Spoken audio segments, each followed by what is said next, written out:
ہر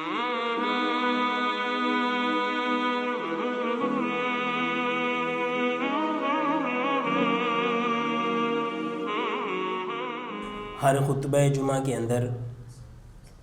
خطیب صاحب یا امام صاحب اس بات کو بار بار دہراتے ہیں کہ بہترین بات جو ہے وہ اللہ کی بات ہے، اور بری ترین بات وہ ہے اور گمراہ ترین بات وہ ہے جو اللہ اور اس کے رسول صلی اللہ علیہ وسلم کی بات کو چھوڑ کے خود ہم اپنی طرف سے اس کو ایجاد کر لیتے ہیں۔ ہر خطبہ جمعہ کے اندر اس بات کو دہرانے کا مقصد یہ ہے تاکہ ہمارے ذہنوں کے اندر یہ بات تر و تازہ رہے کہ ہمارے لیے رہنمائی صرف قرآن اور حدیث کے اندر ہی ہے، اس سے ہٹ کے ہمارے لیے کسی جگہ پہ کوئی رہنمائی موجود نہیں ہے۔ اللہ تعالیٰ اس دنیا کا خالق و مالک ہیں، اللہ تعالیٰ نے اس کائنات کو بنایا ہے، یہ بات ہم سب جانتے ہیں، اور ہم پیدا ہوتے ہی ہمیں یہ باتیں یاد کروانا شروع کر دی جاتی ہیں کہ اس کائنات کو اللہ کے علاوہ کسی اور نے نہیں بنایا، اور نہ ہی اللہ کے علاوہ کوئی اس طرح کی کائنات بنا سکتا ہے۔ اس کائنات کا خالق و مالک جب اللہ تعالیٰ ہے تو اس کے اسرار و رموز سے واقفیت بھی صرف اللہ تعالیٰ کو ہی ہے۔ یہ کائنات کس طرح چلتی ہے، اس کا نظام کس طرح خراب ہو سکتا ہے، اس کے اندر رہنے والے کو کس طرح رہنا چاہیے، اور اس کے اندر کون کون سے کام جو ہیں وہ نہیں کرنے چاہیے، یہ ساری کی ساری باتیں جو ہیں یہ اللہ سے بہتر ہمیں کوئی نہیں بتا سکتا، کیونکہ یہ اللہ کی مخلوق ہے۔ ویسے ہم خود بھی اللہ کی مخلوق ہیں، تو اللہ کی اس بنائی ہوئی کائنات کے اندر اللہ کے بنائے ہوئے ان بندوں کو کس طرح رہنا ہے، یہ اللہ تعالیٰ سے بہتر اور کوئی بتا نہیں سکتا۔ یہ کچھ بنیادی سی باتیں ہیں۔ ہمارے ہاں یعنی اللہ تعالیٰ کے پیدا کردہ بندوں کو اور انسانوں کو اس دنیا کے اندر کئی ایک مشکلات کا سامنا ہے، کئی ایک پریشانیوں کا سامنا ہے۔ کچھ ایسی چیزیں ہیں کہ جن کے ہم محتاج ہیں، لیکن ہم میں سے بہت سارے لوگ جو ہیں وہ ان چیزوں سے محروم رہتے ہیں۔ اللہ تعالیٰ نے ویسے تو بے شمار نعمتیں دی ہوئی ہیں، اور کوئی بھی انسان، کوئی بھی اس کے اوپر وقت ہو، جیسا بھی وقت ہو، اچھے سے اچھا ہو یا برے سے برا ہو،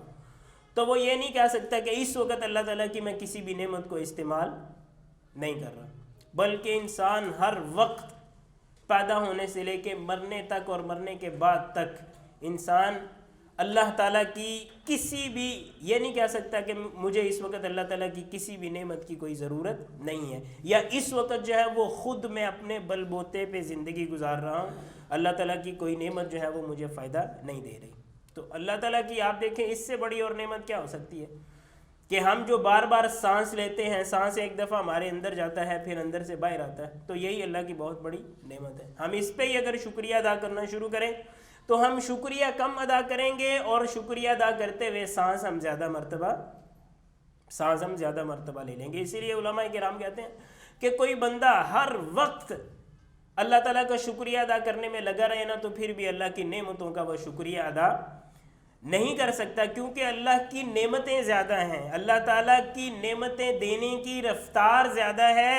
اور ہم مخلوق کی شکریہ ادا کرنے کی اتنی رفتار ہو نہیں سکتی۔ تو یہ تو ایک بات ہے کہ اللہ تعالیٰ کے ہمارے اوپر بہت بڑی بڑی نعمتیں موجود ہیں اور ہر وقت موجود ہیں، اور ہمیں ان کا احساس تب ہوتا ہے جب ان میں سے کوئی ایک نعمت ہم سے چھن جاتی ہے، ورنہ ہمیں تو احساس تک نہیں ہوتا کہ اللہ تعالیٰ کی کتنی بڑی بڑی نعمتیں ان سے ہم فائدہ اٹھا رہے ہیں۔ اللہ کی نعمتوں میں سے ایک بہت بڑی نعمت ایسی چیز ہے کہ جس کے ہم میں سے ہر بندہ جو ہے جس کا محتاج ہے، ہر شخصیت اس کی محتاج ہے، مرد ہو، عورت ہو، بڑا ہو، چھوٹا ہو، امیر ہو، غریب ہو، جیسا بھی ہو، اللہ تعالیٰ کی اس نعمت سے جو ہے وہ مستغنی نہیں ہو سکتا۔ وہ یہ نہیں کہہ سکتا کہ مجھے اللہ کی اس نعمت کی ضرورت نہیں ہے، لیکن اس کے باوجود آپ دیکھیے کہ وہ نعمت جو ہے نا وہ ہر کسی کو ملتی نہیں ہے، یا ہر کسی کو ہر وقت وہ نعمت نہیں ملتی، اور وہ اللہ کی نعمت ایسی ہے کہ اللہ تعالیٰ نے اس کا اختیار بندوں کو قطعاً نہیں دیا ہوا۔ اللہ کی کچھ نعمتیں ایسی ہیں کہ اللہ تعالیٰ نے ان کا اختیار اپنے بندوں کو بھی دیا ہوا ہے کہ انسان آپس میں ایک دوسرے سے مل کے تو ایک دوسرے کا ایک محدود دائرہ کار کے اندر رہتے ہوئے ان کے ساتھ تعاون کر سکتے ہیں، ان کی خدمت کر سکتے ہیں، ایک دوسرے کا ہاتھ بٹا سکتے ہیں۔ لیکن آج میں جس نعمت کے بارے میں بات کرنے جا رہا ہوں، انسان اپنی تمام تر ترقیوں کے باوجود اس نعمت کو ایجاد نہیں کر سکا۔ اس نعمت کو ایجاد کرنا تو دور کی بات ہے، انسان ایسا آلہ نہیں ایجاد کر سکا کہ جو اس نعمت کو دیکھ سکے، یا انسان وہ ہاتھ ایجاد نہیں کر سکا، وہ آنکھ ایجاد نہیں کر سکا، انسان اپنے اندر وہ آپ کہہ لیں کہ سونگھنے کی طاقت نہیں پیدا کر سکا کہ وہ اس نعمت کو انسان کسی نہ کسی طرح محسوس بھی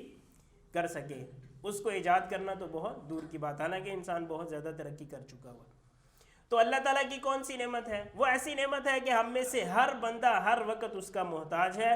اور اس نعمت کا تذکرہ اللہ تعالیٰ نے قرآن کریم کی اس آیت کے اندر کیا ہے جو میں نے خطبہ جمعہ کے اندر آپ کے سامنے تلاوت کی ہے، تبارک الذی بیدہ الملک وہو علی کل شیء قدیر، کہ برکتوں کا منبع اور خزانہ اور برکتیں جس کے ہاتھ کے اندر ہیں وہ صرف اور صرف اللہ کی ذات ہے، اور اللہ ہر چیز پہ قادر ہے۔ اللہ تعالیٰ ہر چیز کو آپ کہہ لیجئے، یا ہر انسان کو یا ہر طرح کی نعمت کو اللہ تعالیٰ اس کے اندر برکت ڈال سکتے ہیں۔ تو میں جس نعمت کا تذکرہ کرنا چاہ رہا ہوں اس کا نام ہے برکت۔ اور برکت ایک ایسی چیز ہے کہ اگر یہ کسی چیز سے ختم ہو جائے تو وہ چاہے لاکھوں کروڑوں اربوں خربوں اور زمین اور آسمان کے خلا جتنی بھی وہ چیز ہو تو اس کی کوئی حیثیت نہیں رہتی جب تک کہ اس کے اندر برکت نہ ہو۔ اور برکت یہ اتنی وزنی چیز ہے،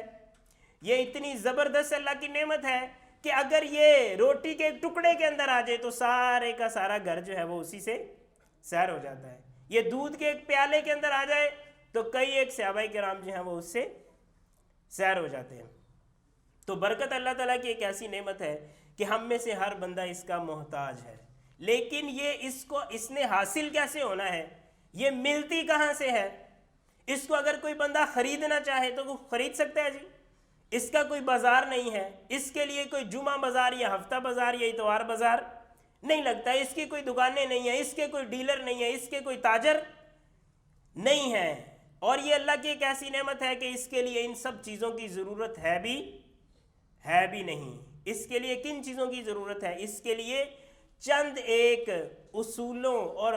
کچھ رہنمائی کی ضرورت ہے کہ اگر ہم اس کو اختیار کر لیں تو دنیا کی یہ جو قیمتی ترین چیز برکت ہے وہ ہمیں حاصل ہو سکتی ہے، کیونکہ ساری کی ساری کائنات جو ہے وہ اللہ تعالیٰ کے ہاتھ میں ہے، اور کسی بھی چیز کے اندر برکت رکھنی ہے کہ نہیں رکھنی یہ اللہ تعالیٰ کے علاوہ کسی اور کے پاس اس کا اختیار نہیں ہے۔ تبارک الذی بیدہ الملک وہو علی کل شیء قدیر، کہ ساری کی ساری برکتیں جو ہیں وہ اللہ کے ہاتھ میں ہیں، اور اگر ہم یہ محسوس کرتے ہوں کہ کسی جگہ پہ برکت نہیں آ سکتی تو اللہ تعالیٰ اس پہ بھی قادر ہے۔ تو اللہ تعالیٰ نے برکت کے حصول کے ہمیں مختلف ذریعے بتائے ہیں، قرآن کے ذریعے اور اللہ کے رسول صلی اللہ علیہ وسلم کے فرمان کے ذریعے ہمیں کئی ایک اصول اور ضابطے بتائے گئے ہیں، کئی ایک رہنمائیاں ہمیں دی گئی ہیں کہ ان کے ذریعے سے ہم برکت کو حاصل کر سکتے ہیں۔ دنیا کی قیمتی ترین چیز برکت جو ہے اس کو ہم حاصل کر سکتے ہیں۔ تو سب سے پہلی چیز جس کی طرف اللہ تعالیٰ نے ہماری رہنمائی فرمائی ہے کہ جس کے ذریعے سے ہمیں برکتوں کا حصول ہوتا ہے، اس کا اللہ تعالیٰ نے قرآن کریم کے اندر اس طرح تذکرہ فرمایا ہے، وَلَوْ أَنَّ أَهْلَ الْقُرَىٰ آمَنُوا وَاتَّقَوْا لَفَتَحْنَا عَلَيْهِمْ بَرَكَاتٍ مِّنَ السَّمَاءِ وَالْأَرْضِ، کہ اگر یہ جو دنیا کے اندر رہنے والے ہیں، یہ جو بستیوں والے ہیں، اگر یہ اللہ تعالیٰ کا ڈر اور تقوی اپنے اندر پیدا کر لیں، اللہ تعالیٰ کا ڈر اور خوف ان کے اندر پیدا ہو جائے تو ہم برکتیں ان کے لیے آسمانوں سے کھول دیں گے، برکتوں کے دروازے ہم ان کے لیے کھول دیں گے۔ انہوں نے صرف اپنے دل کے اندر اللہ کا ڈر پیدا کرنا ہے، اور پھر آسمانوں سے برکتوں کے دروازے کھولنا یہ اللہ تعالیٰ کی ذمہ داری ہے۔ تو گویا سب سے پہلی چیز جس کے ذریعے سے ہمیں برکت حاصل ہوگی، ہمارے مال کے اندر برکت حاصل ہوگی، ہمارے کاروبار کے اندر برکت حاصل ہوگی، ہمارے دیگر امور کے اندر جن کے ذریعے سے برکت حاصل ہوگی وہ یہ ہے کہ ہم اللہ تعالیٰ کا ڈر، خوف اور تقوی اپنے اندر پیدا کر لیں۔ وَلَوْ أَنَّ أَهْلَ الْقُرَىٰ آمَنُوا وَاتَّقَوْا لَفَتَحْنَا عَلَيْهِمْ بَرَكَاتٍ مِّنَ السَّمَاءِ وَالْأَرْضِ وَلَٰكِنْ كَذَّبُوا فَأَخَذْنَاهُمْ بِمَا كَانُوا يَكْسِبُونَ، کہ اگر یہ اللہ سے ڈرتے رہتے، ان کے دل کے اندر اللہ کا ڈر اور خوف ہوتا، تو ان کو اللہ نے جو بھی نعمتیں دی ہیں، جیسی بھی نعمتیں دی ہیں، اللہ ان کے اندر اتنی برکتیں ڈالتا، گویا کہ زمین جو ہے وہ رزق اگلتی اور آسمان جو ہے وہ بارش کی طرح ان کے اوپر رزق برساتا، اگر یہ اللہ کا ڈر اور تقوی ان کے اندر ہوتا۔ وَلَٰكِنْ كَذَّبُوا فَأَخَذْنَاهُمْ بِمَا كَانُوا يَكْسِبُونَ، لیکن اللہ کا ڈر اور تقوی یہ پیدا کرنے کے اندر جب ناکام ہوئے ہیں تو پھر اللہ تعالیٰ نے ان کو، اللہ تعالیٰ کی پکڑ جو ہے وہ ان کے اوپر آ گئی، برکتوں سے بھی محروم ہو گئے اور نعمتوں سے بھی محروم ہو گئے۔ تو سب سے پہلی چیز جو ہے جس کا ہمیں خیال رکھنا چاہیے وہ یہ ہے کہ اللہ کا ڈر، خوف اور تقوی ہمارے دل کے اندر ہونا چاہیے۔ اللہ کا ڈر، خوف اور تقوی کس چیز کا نام ہے؟ یہ ایک لمبا چوڑا موضوع اور اس کے اوپر ہم بار بار سنتے رہتے ہیں، لیکن صرف ایک چھوٹی سی بات میں عرض کرنا چاہتا ہوں۔ اللہ کے ڈر اور خوف اور تقوی کا مطلب یہ ہے کہ کوئی بھی کام ہم نے کرنا ہو تو وہ بھی اللہ کی ذات کے لیے ہو، اور اگر چھوڑنا ہو تو وہ بھی اللہ کی ذات کے لیے ہو، اس کا نام تقوی ہے۔ یہ جو ہے یہ تقوی کی آسان ترین تعریف ہے، یہ تقوی کی آپ کہہ لیں کہ آسان فہم جو ہے وہ ڈیفینیشن آپ اس کو کہہ سکتے ہیں، کہ کوئی کام کرنا بھی ہو تو وہ بھی اللہ کے لیے، اور کوئی چھوڑنا بھی ہو تو وہ بھی صرف اور صرف اللہ کے لیے ہوگا۔ تو اس کا مطلب یہ ہے کہ ہمارے دل کے اندر اللہ تعالیٰ نے تقوی پیدا کر دیا ہوا ہے، ہمارے اندر اللہ تعالیٰ نے متقین کی صلاحیت پیدا کر دی ہوئی ہے، اور اب ہم ان خوش نصیب لوگوں میں سے ہو گئے ہیں جن کے لیے اللہ تعالیٰ نے اپنی برکتوں کا نزول شروع کر دیا ہوا ہے۔ ہم میں سے کچھ لوگ ایسے ہیں، یہ میں آپ کو بطور ایک مثال کے عرض کرنے لگا ہوں، ہم میں سے کچھ لوگ ایسے ہیں کہ وہ نیکی کا کام تو کرتے ہیں لیکن شیطان ان کے اوپر اس انداز سے حملہ آور ہوتا ہے، وہ کہتا ہے جی دیکھیں آپ یہ نیکی کا کام کر رہے ہیں، آپ نماز پڑھ رہے ہیں، آپ تہجد پڑھ رہے ہیں، آپ کسی کو کھانا کھلا رہے ہیں یا کسی غریب کو دے رہے ہیں، تو وہ کہتا ہے جی دیکھیں اب میں یہ کام کر رہا ہوں تو لوگ مجھے دیکھ رہے ہیں، تو لوگ مجھے کہیں گے کہ شاید میں ریاکاری کر رہا ہوں، لوگ سمجھیں گے کہ شاید میں ان کو دکھا کے یہ کام کر رہا ہوں، اور اس وجہ سے وہ کیا کرتا ہے جی، وہ اس کام کو چھوڑ دیتا ہے۔ اب آپ دیکھیے کہ جو کام اللہ تعالیٰ کے لیے کرنا شروع کیا گیا تھا وہ چھوڑ کس وجہ سے دیا گیا؟ وہ لوگوں کی وجہ سے چھوڑ دیا گیا کہ لوگ مجھے کیا کہیں گے۔ تو اگر یہ مسئلہ انسان کے اندر آ جائے تو پھر سمجھنا چاہیے کہ شیطان ایک طرف سے ناکام ہوا ہے اور دوسری طرف سے وہ ہمارے اوپر حملہ آور۔ اب آپ دیکھیں نا کہ پہلا شیطان کی پہلی کامیابی تو یہ ہے نا کہ ہم نیکی کے کام ہی کسی اور وجہ سے کرنا شروع کر دیں، اس وجہ سے کرنا شروع کر دیں کہ لوگ کہیں گے ماشاءاللہ جی یہ بڑا خرچ کرتے ہیں جی، ماشاءاللہ بڑے نیک ہیں جی، یہ جب بھی سپیکر سے اذان کی آواز آتی ہے تو فلاں صاحب ہوتے ہیں ماشاءاللہ جی، جب بھی دیکھنا ہو کوئی نیکی کا کام ہے تو فلاں صاحب جو وہ آگے ہوتے ہیں۔ تو اگر تو یہ چیزیں ہمارے دل کے اندر ہیں پھر ہم نیکی کے کام کرتے ہیں، تو اس کا مطلب یہ ہے کہ پہلے ہی مرحلے پہ شیطان ہمارے اوپر حملہ آور ہو چکا ہوا ہے اور وہ باقاعدہ کامیاب ہو چکا ہوا ہے۔ لیکن الحمدللہ بہت سارے لوگ ایسے ہیں کہ جو اس پہلے مرحلے کے اندر شیطان کو وہ ناکام کر دیتے ہیں، شیطان سے وہ قابو میں نہیں آتے، لیکن شیطان جو ہے وہ پھر دوسری طرف سے ان کے اوپر حملہ آور ہوتا ہے۔ تو میں یہ کہہ رہا ہوں کہ اگر کوئی کام کرنا ہے تو وہ بھی اللہ کے لیے ہونا چاہیے، اور اگر چھوڑنا ہے تو وہ بھی اللہ کے لیے چھوڑنا ہے۔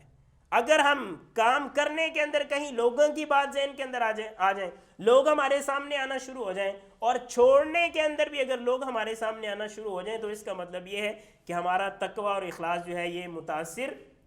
ہو چکا ہوا ہے، اور شیطان کسی نہ کسی جگہ پہ ہمارے اوپر حملہ آور ہو چکا ہوا ہے۔ یہ ایک بڑی معروف مثال ہے، ایک واقعہ بھی بیان کیا جاتا ہے کہ پیر عبد القادر جیلانی رحمۃ اللہ علیہ جو نا، ان کو شیطان جو ہے نا وہ خواب کے اندر آگے نا اس نے بہکانا شروع کر دیا، اور عجیب و غریب قسم کی نا باتیں کرنا شروع کر دی، لیکن وہ اس کے بہکاوے کے اندر نہیں آئے۔ یہ لمبا چوڑا واقعہ شاید آپ نے پہلے بھی سنا ہوگا۔ تو اس کے بہکاوے کے اندر وہ نہیں آئے، تو شیطان جب ناکام و نامراد ہوا ہے تو اس نے یہ نہیں کہا کہ وہ اس کا مطلب دل ٹوٹ گیا تو وہ چلا گیا، اس نے ایک اور انداز سے حملہ آور ہوا، ان کو کہنے لگا کہ دیکھیں جی میں نے بڑی بڑی دنیا جو ہے نا وہ اس آپ کہہ لیں کہ اس انداز سے میں نے لوگوں کو گمراہ کیا، لیکن آپ تو ماشاءاللہ اتنے بڑے عالم دین اور ولی اللہ اور آپ ماشاءاللہ اللہ والے نکلے ہیں کہ آپ نے اپنے علم کے زور پہ آپ مجھ سے بچ گئے، اپنے علم کے اور تقوی کے زور پہ آپ مجھ سے بچ گئے۔ تو پیر عبد القادر جیلانی رحمۃ اللہ علیہ نے کیا کہا کہ تم نے ابھی بھی میری جان نہیں چھوڑی، میں تو ابھی بھی اللہ کی وجہ سے بچا ہوں۔ اگر اللہ تعالیٰ کی رحمت اور قدرت اور اللہ تعالیٰ کی حمایت میرے ساتھ نہ ہوتی تو نہ میں پہلے مرحلے میں بچ سکتا تھا اور نہ میں دوسرے مرحلے کے اندر تم سے بچ سکتا تھا۔ تو خیر مختصر بات یہ ہے کہ وہ چیز اور وہ اہلیت جو ہم اپنے اندر پیدا کر لیں تو اللہ کی برکتوں اور رحمتوں کا نزول ہونا شروع ہو جاتا ہے، اس کا نام ہے تقوی۔ اللہ کا تقوی، ڈر اور خوف اگر ہم اپنے اندر پیدا کر لیں گے تو اللہ کی رحمتوں کا نزول ہونا شروع ہو جائے گا۔ دوسری بات جس کا اللہ تعالیٰ نے قرآن کریم کے اندر ذکر کیا ہے، یہ پہلی بات میں نے آپ کو بتائی ہے تقوی، دوسری بات ہے توکل، اللہ کی ذات پہ توکل کرنا۔ اور اللہ تعالیٰ قرآن کریم کے اندر ارشاد فرماتے ہیں وَمَن يَتَوَكَّلْ عَلَى اللَّهِ فَهُوَ حَسْبُهُ، جو اللہ کی ذات کے اوپر اعتماد اور یقین کر لیتا ہے اللہ تعالیٰ اس کے لیے کافی ہو جاتے ہیں۔ جو اپنے آپ کو اللہ کے سپرد کر دیتا ہے اللہ تعالیٰ اس کے لیے کافی ہو جاتے ہیں۔ اس بات کو اگر آپ سمجھنا چاہتے ہیں تو آپ اس انداز سے دیکھیے کہ ہم میں سے کچھ لوگ جو ہے نا وہ اس طرح ہوتے ہیں کہ ان کے سامنے ایک محدود قسم کا دنیا کا دائرہ کار ہوتا ہے، ایک محدود انداز سے وہ کسی چیز کو دیکھ رہے ہوتے ہیں، لیکن کچھ لوگ ایسے ہیں کہ وہ بڑے پیمانے پہ کسی مسئلے کو دیکھ رہے ہوتے ہیں۔ ہم میں سے کوئی بندہ کسی گلی محلے کے اندر داخل ہو جائے تو ایک بندہ وہ جو گلیوں کے اندر چل پھر رہا ہے، دوسرا بندہ وہ جو سیٹلائٹ کے اوپر بیٹھے ہوئے اس کو دیکھ رہا ہے۔ اب جو گلی محلے کے اندر ہے نا اس کو یہ نہیں پتا کہ ساتھ والی گلی میں میرا کوئی دشمن ہے یا دوست ہے، اس کو اس بات کا پتہ نہیں ہے، لیکن جو سیٹلائٹ سے دیکھ رہا ہے نا اس کو پتا ہے کہ اس وقت اس کے لیے کس طرف جانا فائدہ مند ہے اور کس طرف جانا نقصان دہ ہے۔ اسی لیے آپ دیکھیں یہ جدید جو جنگی نظام ہے، اب کیا ہوتا ہے جی، جب کسی جگہ پہ کوئی بھیجے جاتے ہیں لوگ تو باقاعدہ سیٹلائٹ کے ذریعے سے ان کو رہنمائی، مطلب وہ لوگ جو میدان کے اندر اترے ہوئے ان کو رہنمائی کرنے والے وہ لوگ ہوتے ہیں جو ان سے بہت دور بیٹھے ہوتے ہیں، لیکن ان کے اندر خوبی کیا ہوتی ہے، کیونکہ وہ پورے کا پورا علاقہ ان کی نظر میں ہوتا ہے، تو پیچھے والا جو بندہ بیٹھا ہوا ہے نا وہ میدان کے اندر اترے ہوئے بندے سے اس کو اس جگہ کا ماحول جو ہے وہ زیادہ اچھے انداز سے نظر آ رہا ہوتا ہے۔ اب آپ اسی بات کو ذرا اس انداز سے دیکھیے کہ ہم جس دنیا کے اندر رہ رہے ہیں، ہم جن جن جگہوں پہ رہتے ہیں، وہ دنیا اگر پوری دنیا کے حساب سے ان کو دیکھا جائے تو ہماری نظر کتنی محدود ہوگی۔ ہم تو ایک گلی اور محلے کی بات ہمارے سامنے ہوتی ہے، ایک شہر کی بات ہمارے سامنے ہوتی ہے، حتیٰ کہ زیادہ سے زیادہ ہم تو ایک ملک کو جان رہے ہوتے ہیں نا، لیکن اللہ مالک الملک جو ہے اس کے سامنے تو ساری کی ساری دنیا ہوتی ہے۔ تو اب آپ فیصلہ کیجئے کہ اگر ہم اپنے آپ کو اللہ کے سپرد کر دیں، اللہ کی مرضی کے سپرد کر دیں تو وہ ہمارے لیے زیادہ بہتر ہوگا، یا پھر ہم خود ٹامکٹوئیاں مارتے رہیں تو وہ ہمارے لیے زیادہ بہتر ہوگا۔ اس میں کوئی شک ہی نہیں ہے کہ اگر ہم اپنے آپ کو اللہ کے سپرد کر دیں گے تو یہ ہمارے لیے بہتر ہوگا، کیونکہ اللہ تعالیٰ اس دنیا کے اسرار و رموز سے واقف ہے جبکہ ہم واقف نہیں ہیں۔ اسی بات کو اللہ تعالیٰ فرماتے ہیں وَمَن يَتَوَكَّلْ عَلَى اللَّهِ فَهُوَ حَسْبُهُ، جو اللہ کی ذات کے اوپر اعتماد کر لیتا ہے، یقین کر لیتا ہے اور یہ سمجھتا ہے کہ اللہ تعالیٰ کبھی بھی میرے ساتھ برا نہیں کریں گے، اللہ تعالیٰ پھر اس کے لیے کافی ہو جاتے ہیں۔ لیکن اگر کوئی بندہ یہ سمجھے کہ دیکھیے جی محنت تو مجھے خود ہی کرنی پڑے گی، مجھے خود ہی سٹینڈ لینا پڑے گا، اب یہ جو مولویوں والی باتیں ہیں یہ اس دور میں نہیں چل سکتی، تو دیکھیے اس بات کا انکار نہیں ہے کہ محنت تو ہمیں خود ہی کرنی چاہیے، اللہ تعالیٰ نے ہمیں محنت سے نہیں روکا، لیکن اعتماد اور یقین جو ہے وہ اللہ کی ذات پہ ہونا چاہیے، اسباب پہ نہیں ہونا چاہیے۔ اگر آپ ظاہری اسباب اور اپنی محنت کے اوپر اگر آپ اعتماد کرنا شروع کر دیں گے تو پھر اللہ تعالیٰ کی حمایت اور نصرت جو ہے ہم اس سے محروم ہو جائیں گے۔ اور اللہ کے رسول صلی اللہ علیہ وسلم کے ارشاد گرامی ہے من تعلق قلبہ بشیء وکل الیہ، اگر کوئی اللہ کو چھوڑ کے کسی چیز کے اوپر کلی طور پہ اعتماد کر لیتا ہے تو اللہ تعالیٰ پھر اپنا ہاتھ اس سے پیچھے کھینچ لیتے ہیں، اللہ تعالیٰ اس کو اسی کے سپرد اسی کے سپرد کر دیتے ہیں۔ تو توکل کا مطلب یہ ہے کہ ہمیں خود محنت کرنی چاہیے، اس کا یہ مطلب نہیں ہے کہ ہمیں محنت نہیں کرنی چاہیے، ہمیں اسباب اختیار کرنے چاہیے، ہمیں حرکت کرنی چاہیے، لیکن ان اسباب کو فائدہ مند بنانا یا اس حرکت کے اندر برکت ڈالنا یہ صرف اور صرف اللہ تعالیٰ کے ہاتھ میں،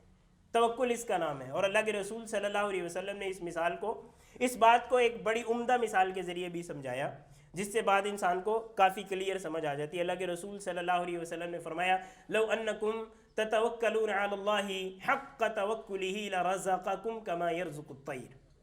تغدو خماسا وتروح بطانا،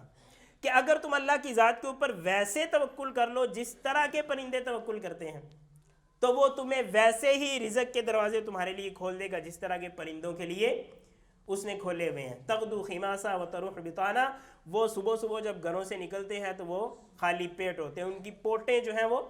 خالی ہوتی ہیں، لیکن جب واپس لوٹتے ہیں تروح بطانا تو وہ سیر ہو کے لوٹتے ہیں، ان کے پیٹ بھرے ہوئے ہوتے ہیں۔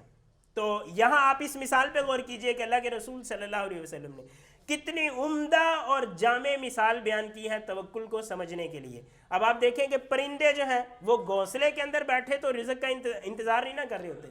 وہ باہر صورت اپنے گھونسلوں سے باہر نکلتے ہیں، وہ دانہ دنکا چگنے کے لیے جاتے ہیں، لیکن ان کا اعتماد سارے کا سارا اللہ کی ذات پہ ہوتا ہے۔ اللہ تعالیٰ ان کے جو اسباب وہ اختیار کرتے ہیں اس میں ان کی محنت اور کوشش کو رائے گاں جانے نہیں دیتا۔ تو توکل کا مطلب یہ ہے کہ ہمیں محنت کرنی چاہیے، لیکن سارے کا سارا اعتماد اور یقین جو ہے وہ اللہ کی ذات کے اوپر ہونا چاہیے۔ اور آپ دیکھیے ہم میں سے بہت سارے لوگ ہیں، اور یہ معاشرے کے اندر مسئلہ عام ہو چکا ہے کہ اکثر لوگ جو ہے نا وہ ڈپریشن کا شکار ہے، پریشانی کا شکار ہے۔ اس کی وجہ کیا ہے؟ کیونکہ وہ اللہ کی ذات کی طرف ان کی توجہ ہی، وہ یہ سمجھ رہے ہوتے ہیں کہ سارے کا سارے مسئلے میں نے خود حل کرنے، ایک جگہ سے نکلتے ہیں اگلی جگہ پہ جا کے پھنس جاتے ہیں، دوسری جگہ سے نکل کے تیسری جگہ پہ جا کے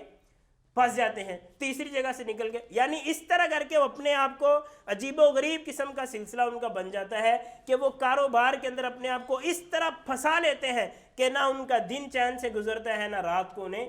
سکون کی نیند آتی ہے۔ تو اگر انسان محنت کرے لیکن اعتماد اس بات پہ ہو کہ اللہ تعالیٰ کبھی بھی میرا برا نہیں چاہیں گے، کبھی بھی میرے لیے جو خیر کی چیز ہے وہ اللہ تعالیٰ مجھ سے دور نہیں کریں گے، اگر وہ واقعتاً میرے لیے خیر ہے تو یقیناً ہم میں سے بہت سارے لوگ جو ہے نا وہ اس بیماری سے ان کو چھٹکارا مل جائے گا۔ خیر دوسری چیز جس کی وجہ سے برکتوں کا نزول ہوتا ہے وہ اللہ کی ذات پہ توکل اور اعتماد ہے۔ ایک تیسری چیز ہے جس کا ذکر اللہ کے رسول صلی اللہ علیہ وسلم نے اپنی احادیث مبارکہ کے اندر فرمایا۔ اللہ کے رسول صلی اللہ علیہ وسلم نے فرمایا من احب ان یبسط له فی رزقه وینسأ له فی اثره فلیصل رحمہ، کہ جو بندہ یہ پسند کرتا ہے کہ اس کے رزق کے اندر اضافہ کر دیا جائے، اس کی عمر کے اندر اللہ تعالیٰ برکت ڈال دے، تو اس کو کیا کرنا چاہیے؟ اس کو صلہ رحمی کرنی چاہیے، اس کو حسن سلوک کرنا چاہیے، رشتہ داروں کے ساتھ اس کو حسن سلوک کرنا چاہیے۔ تو محبت جو ہے وہ رشتہ داروں کے ساتھ رکھنی چاہیے، اللہ کے لیے ان سے محبت رکھنی چاہیے۔ آج کل ہمارے ہاں بہت سارے لوگوں کو یہ مسئلہ ہو گیا کہ ان کا اگر کوئی دنیا کا فائدہ ہو نا تو چاہے کوئی بندہ زندگی میں ایک مرتبہ ہی انہیں کسی جگہ پہ مل گیا، اس کا وہ بڑا اچھا تعارف کراتے ہیں، جی یہ میرے فلاں جگہ سے، یہاں سے یہ ہے، وہاں سے وہ، یعنی اس کو بڑا قریبی ظاہر کرتے ہیں۔ اور اگر انہیں پتہ چل جائے نا کہ یہ بندہ ہم سے کچھ مانگنے والا ہے یا اس میں ہمیں کوئی دنیا کا فائدہ نہیں ہے، تو اپنے ساتھ رہنے والے اور بعض دفعہ اپنے خونی رشتہ داروں کا تعارف اس طرح کراتے ہیں، وہ جی وہ فلاں جگہ پہ رہا کرتے تھے، وہاں ہم بھی رہا کرتے تھے۔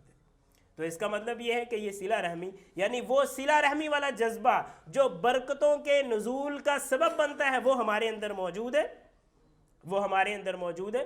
نہیں ہوتا۔ اگر اس انداز سے اللہ تعالیٰ کی رضا کو لوجہ اللہ، اللہ تعالیٰ کی پسند اور ناپسند کو سامنے رکھتے ہوئے اگر ہم رشتہ داریاں اور دوستیاں اور اس طرح کر کے تعلقات بنائیں گے تو اس سے بظاہر ہمیں شاید یہ لگے کہ ہمارے کاروبار میں نقصان ہو رہا ہے، لیکن اللہ تعالیٰ اس کے اندر ایسی برکت ڈالیں گے کہ ہمارا کاروبار انشاءاللہ کامیاب ہوگا۔ تو تین باتیں میں نے آپ کے سامنے ذکر کی ہیں کہ اگر ہم چاہتے ہیں کہ ہماری زندگیوں کے اندر برکتیں آ جائیں، ہمارے جان اور مال کے اندر برکت آ جائے، ہمارے کاروبار کے اندر برکت آ جائے، تو ہمیں تین کام کرنے چاہیے۔ سب سے پہلی بات یہ ہے کہ ہمارے دل کے اندر اللہ کا تقوی اور ڈر ہونا چاہیے۔ دوسری بات یہ ہے کہ محنت اور کاروبار کرتے ہوئے اللہ تعالیٰ کی ذات کے اوپر توکل، اعتماد اور یقین ہونا چاہیے۔ تیسری بات یہ ہے کہ کاروبار کبھی بھی یہ رخ اختیار نہ کرے، ہماری ملازمت کبھی بھی یہ رخ اختیار نہ کرے کہ ہمیں اپنے رشتہ داروں سے نفرتیں ہونا شروع ہو جائیں۔ آپ میں سے بہت سارے لوگ ہیں، ان کے کاروبار اس طرح کے انہوں نے بنا لی ہوئے، اپنی روزمرہ کی مصروفیات انہوں نے اس طرح کی بنا لی ہوئی ہیں کہ وہ ہر چیز کو اور ہر رشتہ داری کو اور ہر تعلق کو وہ پیسے کی نگاہ سے دیکھتے ہیں، وہ کاروبار کی نگاہ سے دیکھتے ہیں۔ تو رشتہ داری کو اور حسن سلوک کو جو ہے نا وہ اللہ تعالیٰ کی رضامندی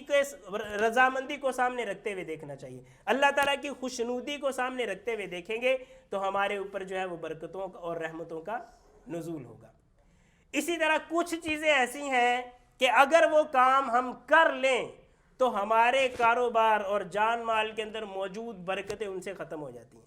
3 چیزیں میں نے آپ کو بتائی ہیں کہ جن سے برکتیں آتی ہیں۔ اب کچھ چیزیں، ٹائم آخر پہ پہنچا ہوا، 1-2 چیزیں میں عرض کرتا ہوں۔ کچھ چیزیں ایسی ہیں کہ ان سے موجودہ برکتیں بھی رخصت ہو جاتی ہیں، اور ان میں سے سب سے بڑی چیز جو آپ کہہ لیں کہ رحمت اور برکت کے لیے بطور ایک ایٹم بم کے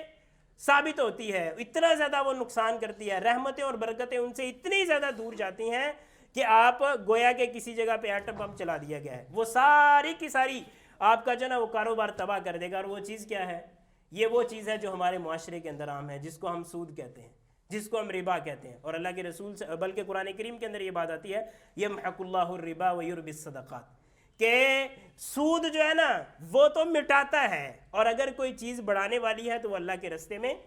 صدقات ہے۔ اور ایک اور جگہ پہ اللہ تعالیٰ نے فرمایا کہ تم یہ سمجھتے ہو کہ سود کے علاوہ ہمارا کاروبار چل نہیں سکتا، سود کے بغیر کوئی گزارا نہیں ہے، حالانکہ یہ تو اللہ اور اس کے رسول کے ساتھ فَإِن لَمْ تَفْعَلُوا فَأْذَنُوا بِحَرْبٍ مِّنَ اللَّهِ وَرَسُولِهِ، کہ اگر تم سود کو نہیں چھوڑتے، اگر تمہیں یہ لگتا ہے کہ سود کے بغیر ہمارا کاروبار نہیں چل سکتا، تو پھر تمہیں سمجھ لینا چاہیے کہ شیطان نے تمہیں اس طرح اپنے ہتھ کنڈے کے اندر لے لیا ہوا ہے کہ اب اس نے تمہیں اللہ اور اس کے رسول کے سامنے لا کے کھڑا کر دیا ہوا ہے۔ تو اس سود سے جتنی جلدی ہو سکے ہمیں جان چھڑانی چاہیے۔ اللہ تعالیٰ ہم سب کو محفوظ فرمائے۔ ایک اور بات ہے، کاروبار کے اندر جو ہے نا ہم بعض دفعہ اپنے آپ کو نا وہ زیادہ چلاک شو کرنے کی کوشش کرتے ہیں۔ ہم یہ سمجھتے ہیں کہ چلاک بندہ وہ ہے کہ جس نے لینا ہو تو وہ زیادہ لے لے اور جس نے دینا ہو تو وہ کم دے۔ ہم یہ سمجھتے ہیں کہ یہ چلاکی، حالانکہ چلاکی یہ نہیں، چلاکی یہ ہے کاروبار کے اندر آپ کہہ لیجئے کہ برکت کا ذریعہ یہ اللہ کے رسول صلی اللہ علیہ وسلم نے فرمایا اذا تبايع الرجلان فإن صدقا وبينا بورك لهما في بيعهما وإن كتما وكذبا محقت بركة بيعهما، کہ جب 2 بندے تجارت کرتے ہیں، کاروبار کرتے ہیں، لین دین کرتے ہیں، آپس میں معاملات کرتے ہیں، بازار کے اندر بیٹھے ہوئے آپس میں ڈیل کرتے ہیں، تو ان کو برکت اس صورت میں حاصل ہوگی کہ وہ سیدھی سیدھی اور سچی بات کریں۔ جو بھی ان کا مسئلہ ہے، جو بھی چیز لینے یا دینے کے اندر جو بھی پردہ ہے وہ دوسرے کے سامنے رکھ دے، تو چاہے ان کو یہ لگے کہ یہ بات کرنے سے گاہک چلا جائے گا یا قیمت کم آ جائے گی، تو ان کو یہ سمجھنا چاہیے کہ یہ ظاہری طور پہ ان کو یہ نظر آ رہا ہے، حقیقت میں اس سچ بولنے کی وجہ سے، اس کھری بات کی وجہ سے، اس شفافیت کی وجہ سے اللہ تعالیٰ اس کے اندر برکت ڈال دیں گے۔ لیکن دوسری طرف وَإِن كَتَمَا وَكَذَبَا مُحِقَتْ بَرَكَةُ بَيْعِهِمَا، اگر جھوٹ بول کے، چھپا کے، چلاکی کر کے، اپنا جو ہے نا وہ پروفیشنلزم دکھا کے ہم نے کوئی چیز بیچ دی، کسی کو دھوکہ دے دیا، تو چاہے بظاہر ہمیں اس میں فائدہ ہی نظر آیا ہے، جبکہ اللہ کے رسول صلی اللہ علیہ وسلم فرماتے ہیں کہ ایسا شخص جو ہے اس کا کاروبار تباہ ہو جاتا ہے، اس کے کاروبار سے برکت کھینچ لی جاتی ہے۔ اللہ تعالیٰ سے دعا ہے کہ اللہ تعالیٰ ہمیں یہ جو اصول اور رہنمائیاں ہیں قرآن و سنت سے ہمیں جو ملی ہیں، ان کی پابندی کرنے کی توفیق عطا فرمائے۔ وآخر دعوانا ان الحمد للہ رب العالمین۔